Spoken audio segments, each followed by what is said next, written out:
Good morning, everybody. Happy Friday. It's January 20th, 2017. Made it to the end of the week here. I had a great trading week. I'm going to take a look at how these charts might end up today. First up, the Emini S&P. Story remains the same. We have the same pattern play that we've had, and we're still watching to see what is going to happen with this consolidation. We tried to push down and test these lows down in this area, but as you can see, with the support in the background is just seeming to hold. So until we can get down, below here and start to really start to break down with some enthusiasm, or we might be able to get up in this direction, up in here. But again, that's going to be, I'm going to be a little bit wary of that until we do get some confirmation, up above these highs and continue to head off in this direction and remain bullish, basically getting out of this area here. So right now on the intraday chart, you can see it that we're relatively sideways. We've had more of these whips up and down. Here is where we tried to, test those lows yesterday, and turned out that we're, now rising off that, pretty much right back up into these same resistance levels, that we've been experiencing all throughout over here. Moving on to crude oil.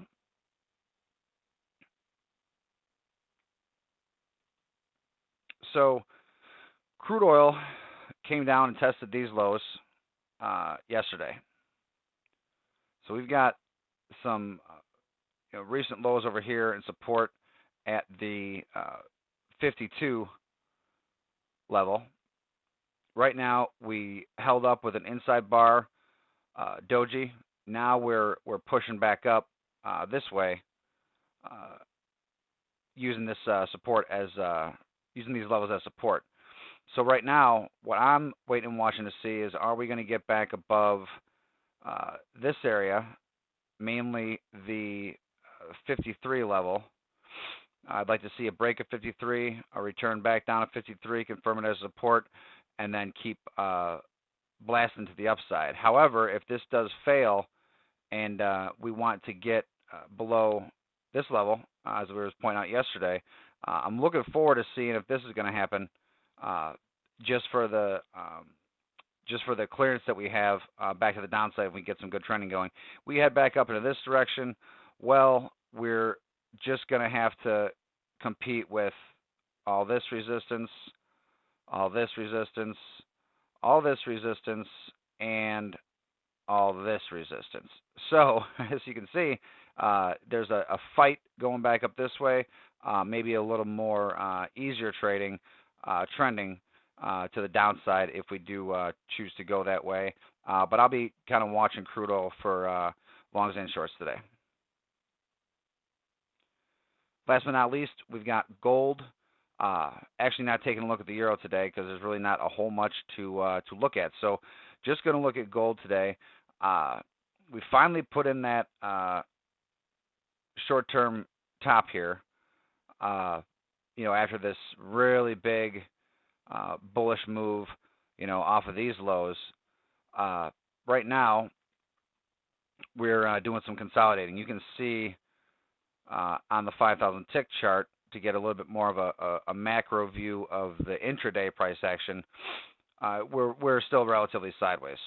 We're not doing a whole lot as far as continuing with the trend up this way, or breaking below this support, which is then going to be followed by this support, kind of in a consolidation mode. So I do want to see if this is going to continue higher, maybe eventually get up in this direction, get through that 1220 level. That would be interesting. Or if we're going to roll back down here, want to get some good trending going to the downside, and get some price action, having some falling resistance and to support that, get below some of these levels so we actually can get some good trending into the downside. So waiting and watching, relatively speaking, on gold. This morning we're pretty clear. Don't really have any news to speak of that should affect the market. Could be a light day. End of the week. Sometimes Fridays produce some pretty nice moves though, as people close out the positions or get ready for the next week's trading. Got Donald Trump being inaugurated today, so definitely watch out for any whipsaws based on that. Going to be interesting to see from here on out how that affects the market, and if we get some decision made in that S&P. And if we start picking a direction, see what 2017 is going to be like. So, as always, I'm going to be staying frosty, having some patience, looking to execute when the time is right, when we've got some ideal conditions. Thanks for tuning in this morning. That about does it.